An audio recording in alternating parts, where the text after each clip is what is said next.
Welcome to The Explainer. Today we are diving into a truly fascinating source text that's basically going to completely reevaluate the legacy of one of history's absolute heavyweights, Immanuel Kant. We're looking at a text that bridges high level, abstract philosophy with something surprisingly grounded and practical: how we raise our kids. Let's get right into it. But right off the bat, we have to tackle a massive historical assumption. Was Immanuel Kant really the father of modern atheism? I mean, if you've ever taken a standard philosophy class, you were probably taught that Kant championed a purely secular worldview, essentially locking religion entirely out of the academic sphere. But what if that mainstream academic consensus is actually completely backwards? That right there is the central mystery of our explainer today. To unpack this, we're turning to our source material for today, a really intriguing book titled Spirituality and Education. Now, just a heads up, this isn't your standard historical biography. The text presents what it calls a spiritual message from Kant himself. It offers this radically different first-hand perspective on his life's work, his true beliefs, and, surprisingly, some pretty bold advice from modern society.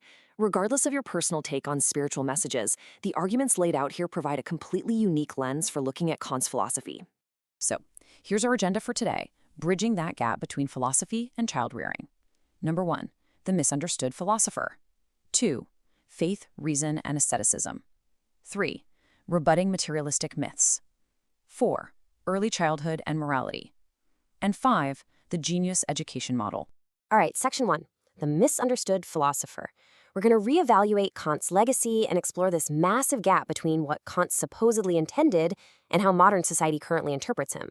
So this really highlights the core contrast we're dealing with.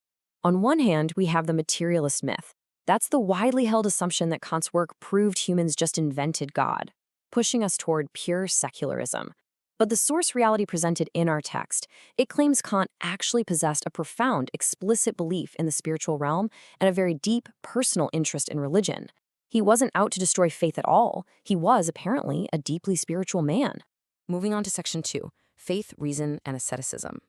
Why did he separate them? I mean, this leads us to a pretty glaring contradiction, right? If Kant was so deeply spiritual, why did he famously draw such a hard, definitive line separating religion from academia? Well, the text gives us a crucial answer, and it comes down to the concept of asceticism.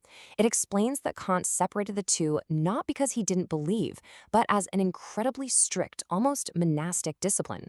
Kant was a bachelor, a self-described bookworm who barely ever left his hometown of Königsberg. He knew that if he allowed himself to fully indulge his intense fascination with spiritual and religious phenomena, it would literally consume all of his time. So he deliberately drew that line to ensure he could actually finish his monumental academic work. It was all about hyperfocus. Looking directly at chapter 2 of the text, we uncover another really vital layer here: the historical context. This separation wasn't just about his personal focus. It was a straight-up survival tactic for academic freedom. By distancing his work from religion, he was actively shielding his philosophy from the dogmatic, dangerous, medieval religious practices of the time, and the lingering, very real shadow of witch trials. He essentially needed to carve out a safe, secular space to think freely, completely safe from persecution. Okay, section 3, rebutting materialistic myths. This is a historical lamentation because, as we'll see, that survival tactic totally backfired in the long run. The text presents a highly emotional rebuttal from Kant regarding how his philosophy was twisted after his death. It notes that later generations claimed, and this is a pretty shocking quote here, Kant's philosophy's essence chopped off God's head on the guillotine just as the French Revolution chopped off the king's head. Wow. Kant passionately laments this specific misinterpretation in the text. He firmly denies the materialistic idea that his work was ever meant to quote-unquote kill God. He states clearly that anyone truly studying his work will see he explicitly recognized God and even admired spiritual thinkers of his era. Let's head into section 4, early childhood and morality, applying philosophy to parenting. We are pivoting from abstract ideas to some highly practical advice from the source. How does this reevaluated, spiritually aware version of Kant think we should actually be educating our kids?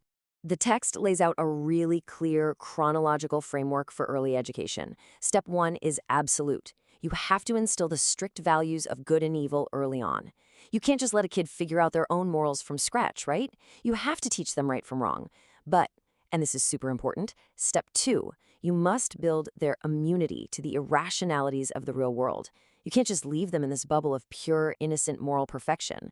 And this builds to a fascinating, deeply psychological point.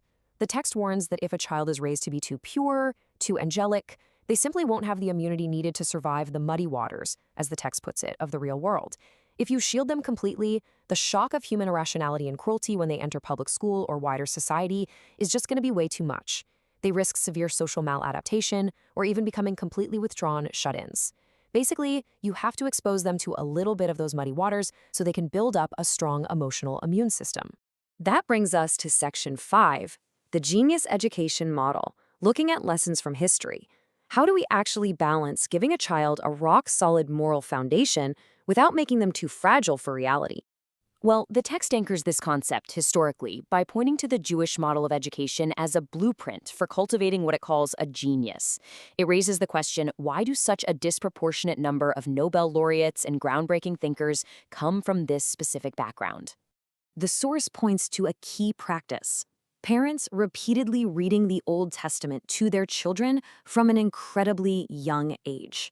We're talking early, rigorous exposure to the complex history of prophets, massive historical narratives, and really deep moral struggles. Engaging in these recitation practices with such complex ideas physically and mentally preps the child's brain. And here is the ultimate takeaway from today's explainer. According to the source, this early exposure isn't just about religious piety.